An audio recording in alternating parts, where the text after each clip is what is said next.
Unau pa lalhun dika hey pa republic kau tanin dihan member kan nei thara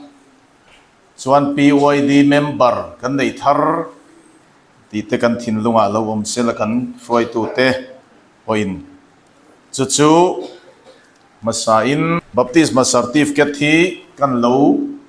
lan phot mai nga atha ome he baptisma certificate hi sarkar document a po tunlaya mantlak poimo tak ani to a chuwangin uluk takin da tha sela khovel thil dang zong zong hi chu aral vek dona ei hi van ram lu tura lali suwa krista than alu chilna ria dreng na ani anu na hi adam chunga tan thil poimo ber ani don ani chu zanina hian kan ril duwa khongai lo chuak sela lo hi kan lo hlan phot tange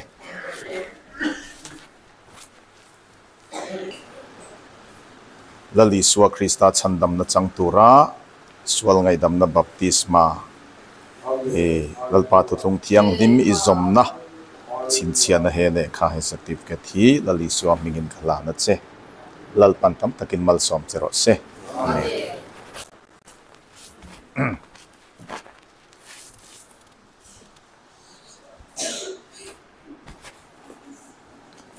le pathian thu ka chiaranga kan sai chawanga ka thu sai du hi he prai mi te ne na le khathon bung som le pakhat chang som pathum atang hian kan chiaranga purin ten voina khanaron thai lang zo a kathin lunga omsa ania kalunga tileng hle akan chiar don ani chung zong churin na nei nan thita a thil tiam te chu chang lovin nima sela chung chu lat takatanga mu in chibai an lo buk to a leya hian mi khwal le khwal zin mayan ni tian in thria tir to boka chu tiang thu soi te chuan an ma ni ram tur an zong ti an tilang si a tinan chuan ram chulung kham sela hon narem chang an mu to nge turani nima sela tu na zong ram thale azwal chak an lo ni a chu chuwa na mi ani chu ti chuan pathian in an pathian tia om chu azak love an tan khuwa lam alo buat sei sak to sia athu kan siarte lalpan malmin som sakro se amen le kan soyanga ei unaw pabiak dikluang ate choi moina boruak hi anwam dang dai le maya hun te hi huna in khai thi chho to lung len thak le maya chuan hei nu ber hovin kan sei to angin an lo laya man ni te hoten lo thleng thla a tin troi om tu lo om dia kan nau gracie nu le pa le unaw te nei rika te ho te lom om le ani tin mi dang te po in troi om tu inom thlia ti kan ria a lom om le ni pathian in an pathian tia om chu azak love an tang khualam alo buat sei sak to sia ti hi enge molaya tang khang ka thin lunga hian nat tak hian alo kala alo kal na chan po na satakin lalpa fakin kan biak ina te rong bol na mundanga te kalam thina ton marong kan bol chuatir kan teirol chuatir khang kalam na sale ma se huna local chozela kan lo senior ve a kalau in tiro pui ve de to te poniang kasian lo lanin rong bol tu ro puya kalau in ngai to te poniang lam hi kalau kha tham chho tariu maya sipaya po alal lo an lam tiang mai hian tu te mati to ka ngai na hi thin lunga hian a om ve tran tat maya min rong bol turamin som poin special deu taka min som lo chuan ka kal mai lawang te hi kan ti ve deu kha than to nia ma se chung zong chu lalpa in alo pom lova abula tanga rong bol na hi nun bul tan le turin ka sing nun hi vuak lum non le aduta a i chon lalpa chon min siam thar non le a man layang mai khan simla manai tiang khati le ro ti ka don ni atang khan kalam na sale tani achang chuan ka zak ve deu fo thi na fanunula te ka nei fa pa thang walwai to te ka nei a min za puyang em ti te ka ngai trom kha chu helaya hen puwal te a choi moina speaker kan roi trumin athu soi chung zongalam to la hian mutanga ya khamini te kha kami singram chu azza aziamai chu pa ber hau hu ka kang mai han vai dam mut zan mai chu aro pui lo ni aza thla ka ni mut lo za thak zia hi ka ta tang khan ka char chuak le zualin ka kan chian pa biak kiman hi ka she ni tenga tinge ka tia ka zak do ne mai ti ni aza thak mel hian ka she kan ruang kil ton tam don ru pui si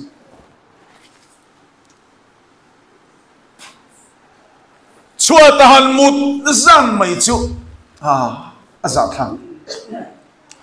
chu tianga ka thin lunga za na te achang chuan ka har fi ma local ve zeu un zewa tang khan he thu hi ka thin lunga a local ta ani pathian inan pathian tiom chu zak love an tan khuwa lama lo buat sei sak to siati lali suaming fakinom ro se ama za pui ngai lo tu te pathian ni hi lalpa hian zak ngai lo wani ti hi ka se chuak thar le tan van pui mo em i pathian ni hilal pan azakangem ti ve ting tang si ti mang si lo vel pathian ni hi aza thak don hian ka nawadam na khovela khan khovel chu in pong nek nei na khata mi sing ngau kha mi sing om to kha makta duai za sari som sari palibor vel ti in Reverend Clarence Larkin attend an soi ani makta duai za sari chu an tlem lo mishing mizoram mi pui makta duai khatle nuai ni bor vel mi kan ni makta duai za sari chu an tlem lo amaro chu kha mishing lalpana siam in kha pung tam taka kha asiam tu pathian hian achuang lo le mai engwang nge han chiar teu choti lai chon khovel hin pong nek nai na khatati mi sing pa te ngai tu na chu sual lam hlir ani ati ani chu chowang in khatiang pathian mi siam pathian thuoi lo an ngai tu na po sual hlir nei thin te pathian ni kha lalpa hian azak ngoi ngoya chowang in lalpa chuan mi sing a siam choi in chirem ema ril runat na man phata ati bible hian amen ato pa pathian thuro lum choi hi ni ka mi sing siam te ka ti boral mai te ang aza khak ema yati ni faswal tak nei chu aza tha unaw pa moi te ya ATM card an ruwa tuna chona rutu hi an se chuak to ka in ngai tu chu ka fa pa van lal ruata alo ni lo te hi ka lo me kan fa pa ni se soi tu ra wang do ni fa sual koi ngel nei chu an apa tan hi na za kha ku pero pastor chal huayan arbom kata ati kan ta thiam lo khopa atop dan tur po kha ka buai khop me ka arbom ta la kha azekal dingil tur kha aher phei tluai me anang ta apai va zonga zai chat lawa kong khar kan hon don chuan arte po hian lu tur hi ti deu ha an lu hi nga ya ti anta che om amma pona ding thei lo ti kan da hi atlu chor chor kan kot kai kan kot bula hian paltla nga hian ka khaya ti alo kala piang khan enge mon len ti zel arbom kan ta ve ka ta tum kha ang lo ni ka ringa engem ka papalal du sakanen wang wanga an trap ringa ta ti fa te vel trap kha par bom ta ka thiam lo kha thil chedeu mai hi asiam tu ni aza thak bo bong ko na kanom lai khan mistri na te ka thok kan then omami kho chak lam Myanmar lam unau te zinga mi hian umarin khum min siam sakte hei thing sai bung engemo kan ne ya ma se siam man tur paisa kan nei tam lova chede win siam mai ro an tia a thei tho re po ngai lo vuak be thop thop ani mai a chede wa siam ka kathiam chuta chon ka ngai to wanga chede u siam chu tu siam nge an ti le don na kina marina siam ni kan an mani ai khan kamwal fo don hian ka setat me ya a khai ka du lo in tuak zok ro ziam de le ka siam tur tu siam nge an ti le thau thin sia ka tia chuta tang chon heng te hi ka ngai to na hian om thi cho wangin thian sual nei chu a thian patan po za thak fa sual nei chu nu le patan za thak thil na lo deu le che deu chu asiam tu ta na za thak cho wangin lalpa hian ama thuoi lo ama thu koi salo te pathian ni kha azangoi moi wangin nawom no khovela khan mi sing mak ta duai za sari som sari tel meu mai kha tui le tin na lo ti lum to ni azak lu tu ka ti lum ni za thla ka lom tro fasual tak nei hi awaza thak do nem chulai te chu tikhan achiang mai don an zalina yanu nau du ta kan thin longa ngai to na om tur chu lalpa hian amai za pui thin hian ipathian ni hi azak ve don ti na lo ni ta ni chu han siar thateu ni chin khan chung zong te churin na nei nan thia thil tiam te chu chang lovin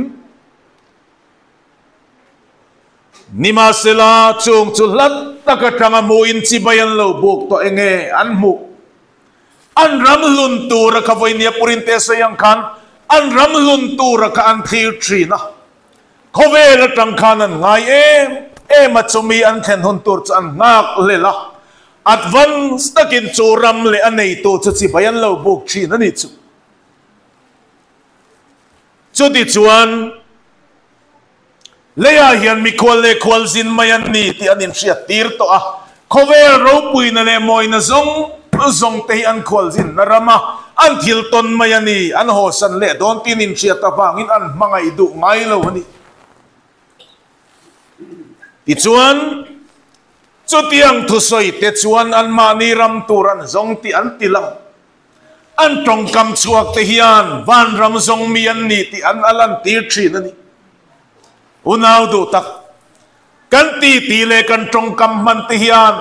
van ram zong mi ang lo hian min siam thi nem ati ram reng a thotlung fa ni na mel om lo ti ya chu tiang ang chi sai na om lo ani ti mi hian chu tiang chan min sei chi nang ti wala em chowangin kan ram kan bei sei kan ram ngai khi chuang em in khi mi chan chin khi kan sei chin tur avani te lulem tiro mana purin te hian la ka phu atia ma set thu ka nei lo atia do dan da na sak mai tur ni kha atia karam ngai chu luira le lama khian om ti zong khania a seilo ko mai bai hat a harlo zaina point sang o tila kan sa de ka thin lunga hian a cham reng la pakhat ka phua pha ta ma se chu zani na ka saktur chu ni lova arei to long le dam chung ni re thei riang vai ka wa vai na chian rin om lo mangai tu derten ka sing non mil hiam fu thi ching mit tui luangin ka khwal jin kong ka zo fu thin ma se ka bei sei ka ram ngai chu buaina tui phone pi alama khian alo eng ka pan zel mai do ne ti te hian lalpan min pe cho tiam thu soi te chuan al mani ram tur chuan zong tian ti lang si a an chuan ram chulung kham sel hon narem changan mu to nge turani an tiani chu mosia nai kupta ramakal san lai khan ai kupta ro pui na hi khovela khan na sa ema Ejip ram hausak nei khovel bu zem ti ani ya ro pui mosia hi faro fanu afapa avwa ani ya ai kupta thiam chitin reng mai kha mosia hian azirasin in dau teng kim mai kha azir chwa azir pui tling te ya weina kan ngai thak ang khan tin nge ti kha alo pui tin nu chon faro fanu afapa avwa adu lova Reilau te sual nom na limpui ai chuan pathian mi te ne na ti du da tuar thang ta zo ka ai kup taram ro pui na zong ai chuan Krista an mu sit na chu sum ro pui zo ka aruata engwang mo lom man pek tur chu athir thina wang ina ti la li swamin fakinom ro se chu ram be sei na chuan khovela hian mi a min siam thin ma se chu tiang lal param zonga angam changam thingam martar ngam te pathian ni chu kan pathian kian azak ngai lo ni chu tiang mi chu lal pan a chuan zong tak ani awan poi mo em mosia hian kirle na chan rem chang hi amutrewa ma se an chuan ram chu lung kham sela hon le na rem changan mutong Hebrai bung som pakhat khayan siari lamo mosia te Abraham te rin nami huai sen kalma sa to zong te chanchin azia Samson te Gideon te Barak te Jephthah te po azia tianga zong soidoni na hunin min dai don silo ati Hebrai ziak tu hiam rin nain raman la thil pelantia mei thil ti theinan ti chatakan dai siam laman pum pela Indo na misat ko keng an lo niya. Nei siatanan mi ti thawle ten muwa. Rin na in ram ten la at hilfelanti. Chutiang chuan Hebrai ziak tu chuan asay sen lo wangin an khai khom ta mi thiang lim kal to te chan chin kha. Chumia khai khom na chuan chung zong te churin na nainan thi a. Thil tiam van ram chuan la changri lo keima ni tel lo an ni ti fam kim hilal pan ala tumri lo kan lu rol tur van ram i chu arut ani amaro chu khovelan khwal din chung zong khan ram thale zualan chak an chuan na rama an let le ngai lo lota te chung kwa lal pan a shwai chu khan mo in nung lam hoi su ati nung lam hoi lo pia lama enge saitel phai zo la po ding su ati nung lam hoya phal lo chol po a phal lo nung lam hoi chuang lawa chol veng hi kan tam hian ka ring khop ngai tua pe te tan mo choti chuan phai zo la reng ding su zo ar tlang khen ma lo chu tlan ngat tu ma se anu pui chuan an chuan ram kha alum kham an hoi le ta bazar veng tir ko thua ma trong kaman ho ila chi khona achangal li atlak lawin ading alvat mai ni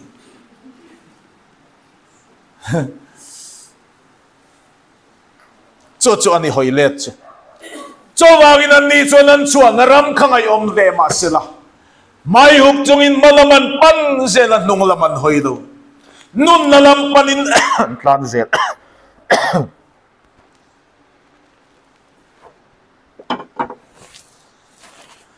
tiang hoi kir du lo atu thung ro pui mar tar chil ngam te pathian ni chu pathian hian azak lo ni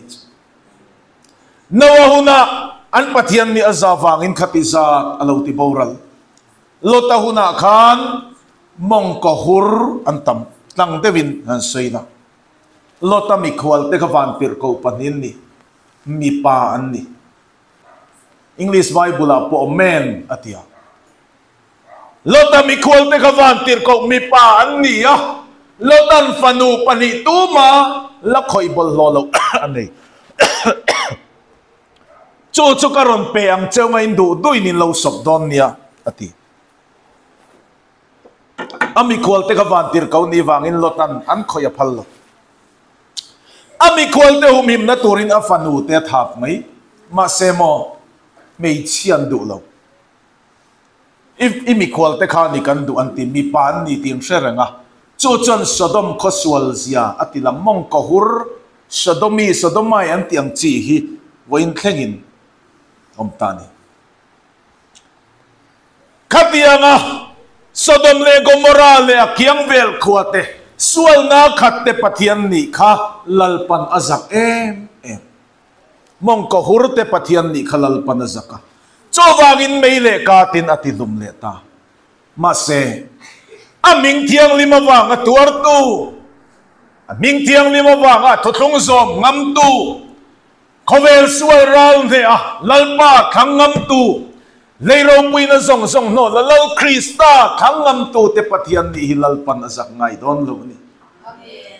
zalina ya thuthung pa te pathian ni hilal pan azak ngai lo bang apa republic kausan hiam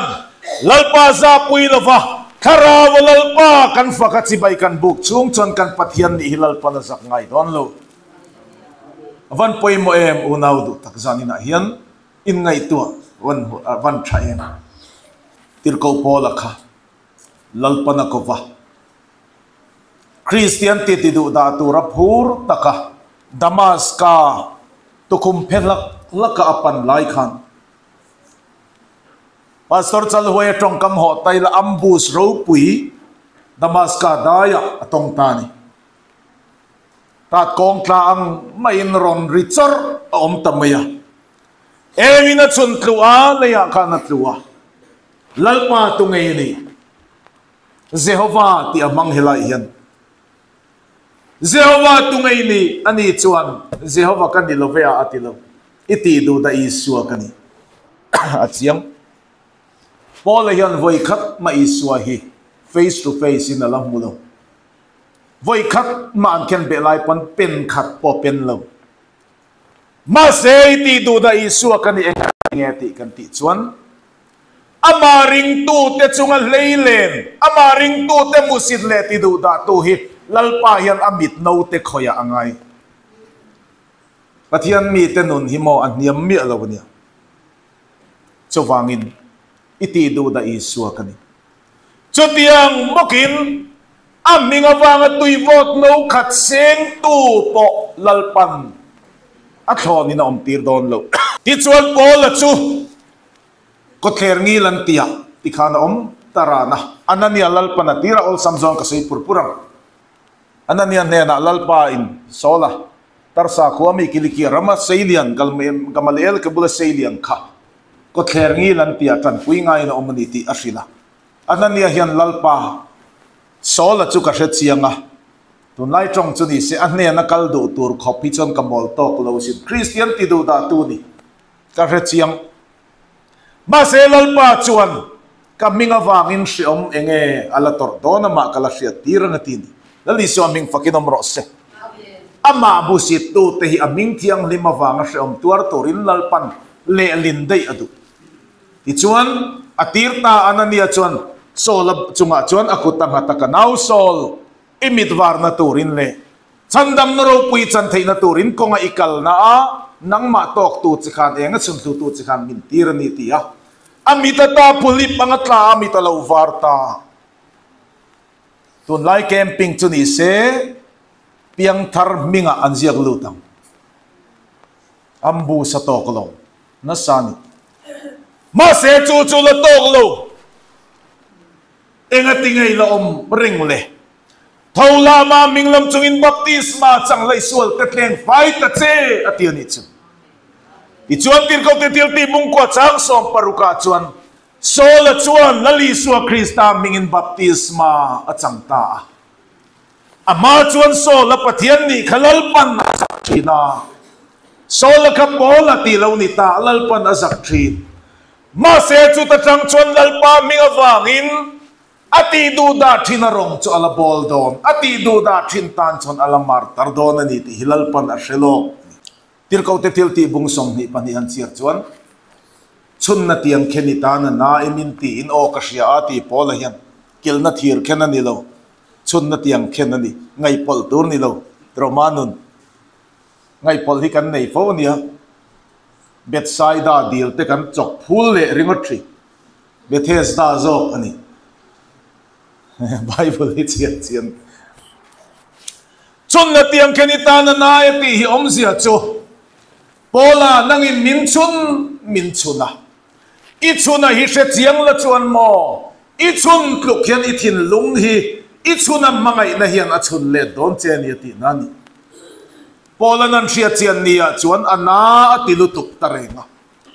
chowangin lalpa ronga bolta atopa chuan pola chu lali suaminga wangin rom khopuya alo martar tura mazona khandai apan chat lai kha mithiang limpo la himo azam chete ei no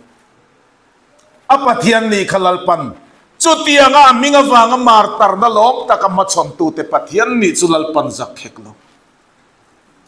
min za pui chu kapa wa na mi ma ka za puyang isu na ti pola hian lali suwa za pui lo lali suwa hian apathian ni zaklo ti a chiang ema pan chat mai atrian nunung ber khan dai siam lam chu apana chu atrian nunung ber chuan angong a chok bakanga ti chuan pola chu leya atlun nak anga lunen atla sang na lang amaro chu pola chu trang chuan akhwal jin kum chu alo zo to panga arong abol thin Nazareth langwal ne na chu na kal to don ani ti hi sia chumi akal na tur kai lon chu khan dai chu ni ti hi pola hian a se chiang ema lom takin chu adam hlen to na tur chu apan ta ni chu khovel ngaya chu na va athak em apan phei ta ze la pola taksa le luin kara khan dai atlan tlang zeu trum chuan pola chu mit hi lo ni ta ani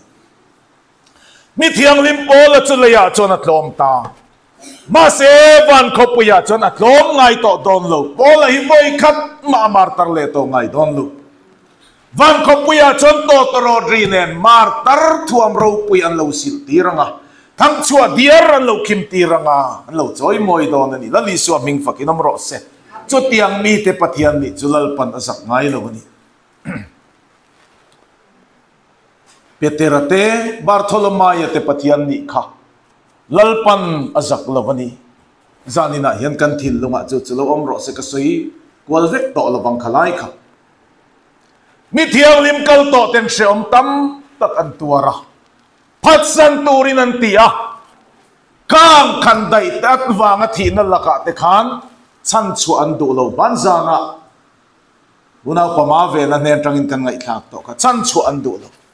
engwang nge kan ti chuan thole na thale azwalan beisi ti kan ngai thak to khamole holle na rem changan mu talpit na rem changan mu martar pumpel thei na rem changan mu ma se andu lo chotiang mi te pathian ni chulal pan azak ngai lo ni chuwangin zanina hian unaw du takte u kan mi mal nun theu in enteu chalai te u biagina chuan hallelujah harlo mase chian te zinga chuan asak tal mai biagina kan trong trai masruai chu hallelujah lalpa kan ti kan zin do na sumo vela trong trai na mang thein omem kan an hoi vela kai ma ni chau UPC kan ni phei chuan hoi suk suka lalpa kan pathian du takwa nami ti ve fak mai ol deu ni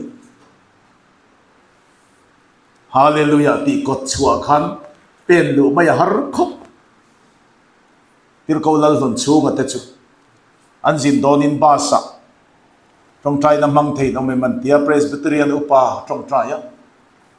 atopa ifa pa iswa krista mingin kan di la che ati amen antia an amen wal kan pu na kan amen ati ve ya an re chi khan lo antian atian ni masa ti ka pau rau de umayan ni kami kong tuan khan iswa pathian na thua ba sa khan an indial tani konga ronga bola ni ringot me ni biagin chunga chona ri ho kara chan huai sena ol ma se kan tlat san huna hian ani peterate khamo jerusalem iswa alu don tum te khan chan ring over te mai ni ring over an yang tirin nom na chu izir ti te ring lu tu khapro an ti ngai na nom an lo phur dewan yang isuan ministry of form don jerusalem cabinet a minister engema chon katling ve ang ti ril ru khan lo pu an phur du tuk po chu ni mai the ti chuan amaro chu lali suan man nia chuan mo atom na nia chuan mei che ma le nga la phatasin petera khan wamak em tiro zalina hian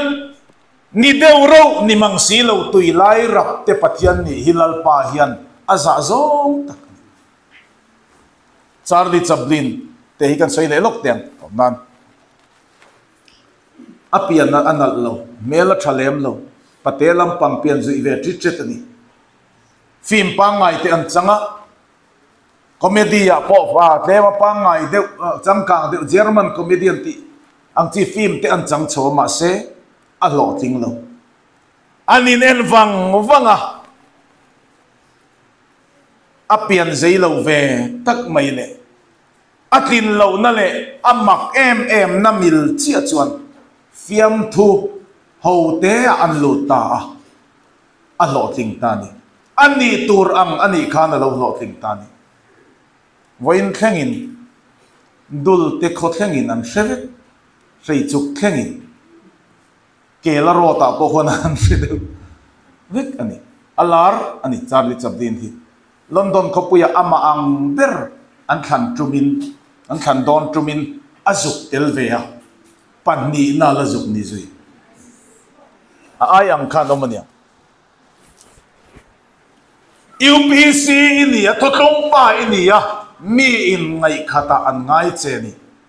I thutlong I pom thin hi kovel mi ten an pom velo I pathian hi mi ten an pom pui velo fo che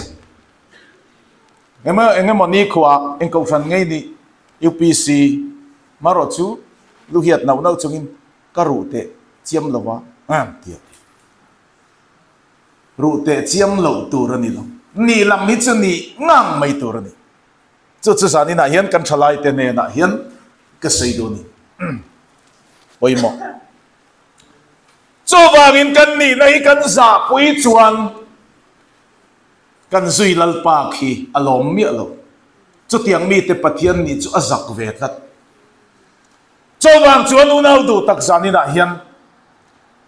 ini lama chu ningang ro ibial pa ma po ichian changkang te ba po UPC rai nom ro chu ti chuan minan ngai sang che hey apa republic te pe chuan hero kan nei purin te kan nei khoya ma UPC za puino bazar mi tot lai po kha UPC kalo kalatia an kiang duak zen kian tur po ni lo mi hin a khop an kiang duak zen chuwangin kan ni na dik taka hian zak lovin kan ni anga lalpa chu kan vuan nanga khoya ama kan za pui lawang leichi in ni e chi chu thasika po ala fura po thala po ala maubuanga po ala kolkula po ala sakordai nan kal kanan kalanga alo la al thodon Australia ram lai king chi khat an sai aom naram mil ang zelin avun rong athak thiam chutiang alai king sen katte poi an le lam oran ti duma le lam an ti sen vela chutiang chi churing tu zinga hian aom thei ani om naram mil zel om thiam ri ko thi ring tu nun chu ni mi alo ni khoya bo hian kan ni na dik tak mai hi kan vuan tlat turani Israel te makna em chumo voi tam tak Jerusalem kuti chiatina om Israel hi nasatakin shuai darinan om Australia ramate Korea ram Russia ramate amaro chumo pathian pakhat ai tam voi khat ma an beve ngai lova anin thoi dan le an ser le sang ti dan hi nam dang an copy ngai lo khoya po om se Israel ram an ti dan khan an tingang ngang mai ni martar don po ni se an ti tat mai ni chu tiang chon a chum min tlatani chowangin rin na Israel to tlung fan hunung zok te kan ni zanina hian lalpa tu tung ro pui tak za pui lo tu te net ta ka won tlat tu te pathian ni hilal pan azak ngai don lovani dihan tang kan komang lalpa fakin kalam trina ama ming thiang lim pakan na sata kalam trin te pathian ni hilal pan azak lo Davida kalalpa fakin alama anu pui mi kalin aza pui lom man chu adam chungin fa nei no zakmia lawalam Davida chulalpan voin tlangin miro puya siama Davida bul pui le athar si eng tak var par kani atingat zelal pa yan Davida ming chal lo yan aro pui nei asai kim thei lo fo ro pui ati Davida hi chowangin Davida kha lalpa ma Jerusalem tu thung bo man laklu don khanan lam ta ani alam na sa hian ka ring khop maya Jerusalem kul ro pui te kha kongkhar kul kongka pui te kha sang ani o fima tinin ngayem ko kul kongka hong pur hian mitam takinan nordul dul thin ani ro pui lutuk ma se pathian tu thung bo man laklu don ni lem lo ni danga chuan Davida hian sang thatok hian a hria ba se tu thung bo man lang lo don ni chuan Davida hian Jerusalem kul kongkhar ta chu sang tok hian a hretala lova asit tangoi ngoya sipai hotelal pa pathian leile ban siam tu lu na tur chuan Davida hian Jerusalem kongkhar te kha ate rai mai hian a hria chowangin a du tok lova o kul kongka te win choi sangula nang ni kongkhar lun teu kongkhar dangan address ne a kongkhar lun teu in khai sang ro pui na lalpa chu lo lu don ani an ti ni lali su aming fakinom ro se tu thung bom Jerusalem alu don ni hian Davida hina satakinami te mami ang may nan lam ta ani a SDO lam chu ni lo Davida lam ni hei chu amabing fakamiang maya Israel ro pui tak ni boksian lam kha lalpa hian apathian ni kha azak lo mai ni lovin avahan chuang don em a chuang aniang sakai bak nei su ta namami Davida bul pui ain tingat ngatrin kan sei to kha Abraham te hi lalpa na chuang ama ring tat tu te hi lalpa hian Abraham pathian ni hi azak lo Jacob pathian ni hi lalpa na azak lo Isaac pathian ni po hi lalpa na azak lo lalpa hian ain soi len de udona piangin in kha tu Abraham te Isaac te Jacob te pathian kani atingat ngatri zalina hian marina pathian kani ti achak na tur khop hian lalpa hi ka za pui lovem ti ka in ngai tu thin chuam te pathian kani som te pathian kani upathan li ra pathian kani upakebol li ra pathian kani hirkaurin te pathian kani ti hilalpan azalo na tur khop hian lalpa hi kan chuang tur ani don lom ni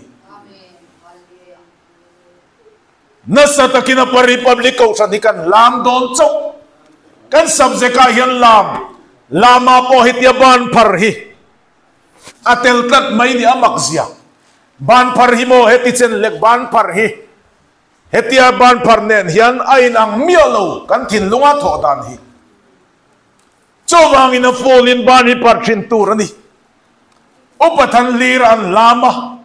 Sak takle zay takcho na lamlo. Kuang rirem lampo ang ito ate siyamlo. Masayabanan parhi. Katin lunga tuiral trin. Lalpa matloma. In surrender, full surrender pe. Aban parhi alaw raw puisiya. Hikamu.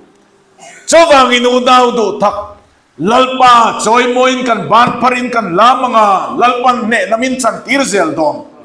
Kovel te tilin minron tempon ban parin lalpa. Ming tiang limpa kinomro se hallelujah kan tianga lalpan min de sakzel don. Chowangin zanina hian nasatakin lalpa fakin kan lamanga aming tiang limchu kan choy moy donani. Beram no choy moy na lakan sa anga ming tiang limchu kan fak donani. Chu tiang ama choy moy ama fakhin te pathian ni chulalpan azak ngai do. Lam zak tat te pathian ni hilal pan azak tri. Ama za pui tret te pathian ni hi lal pan azak ngoi tri. Chu tiang mi te pathian ni chu azak mai ni lo lal pan adu lo. Chu wangin zanina hian pathian inan pathian tia chu zak love antang khuala malo bo sa isak to. Bi huai sen kal masa te pathian ni kha zak lo. I pathian ni hilal pan azak em ti hi ni tinin den thin la kadu ani chu zani na hian kain cha du ani lalpan athu kan zatan malmin som sakro se amen hian fakna hla kan save anga lam kan rot le teng zanin chu lalram ngai hla ti kha sa anga lalpa fakinin lam tlang don teang khilam in thir teang hei lalpa ko sante lalpan hun thamin peze langa hetia hun tlem te kanan manga kanan mangzo hi alung len tha krui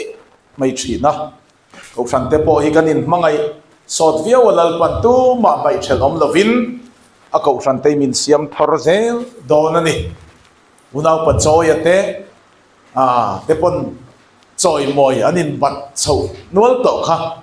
lalpan hun thamin pe anga Christmas te kum tharte lim takin kan zom chawzu theidon ani chuan zanina hian zawai lam torin anin buat sei ila a thankar kan thurei to boka khonga in tapla sama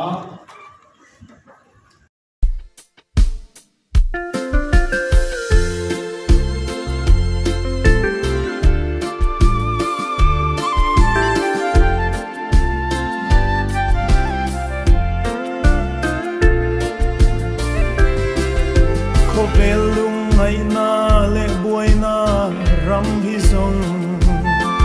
kumrei lau te ta na duana ni avulay ni rei don si lopa kholaula om turha na may ali ring ni dam chung hun le ni tehi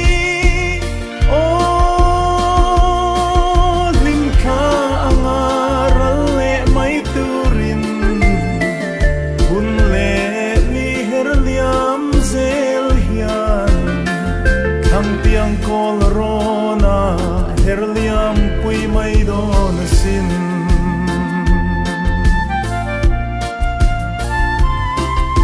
khaleram rova hian lalpa iram kan ngai nun na lim renga om love itel lo chuan kanung zo lo alo om khua harin tlai li le na har kangai nun ting idai lim nuaya o min lo chol tir ve mai ta che kathariang lung ai ru mangai thi vi min thoi dam le ta che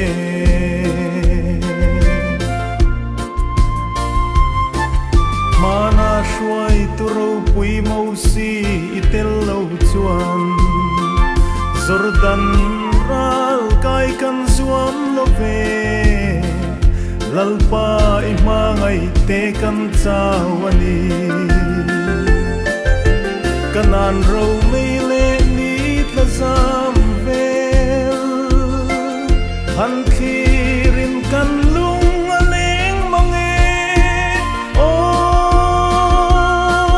kan lung kham ram kan ram ngai lai ani rau tha talin lo leng le la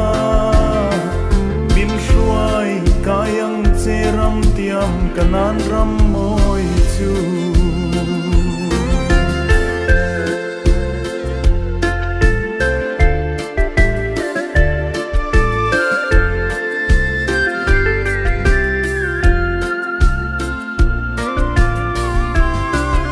ram ni tlangai lo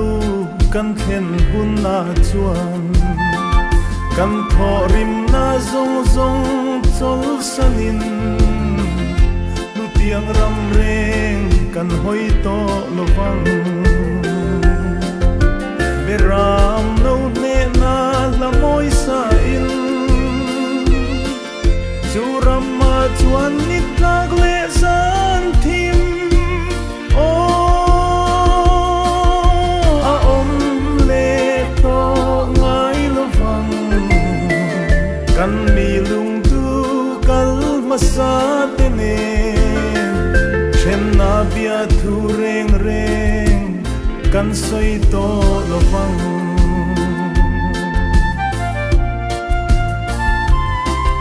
chan dam tu ming wang riang song song te hi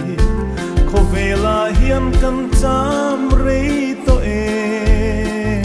kan hong to mai do nelal me na sing nun buai na ram hi kan ning to e local to mai ro nam tin lal ro pui o I ma ngai te min shuai turin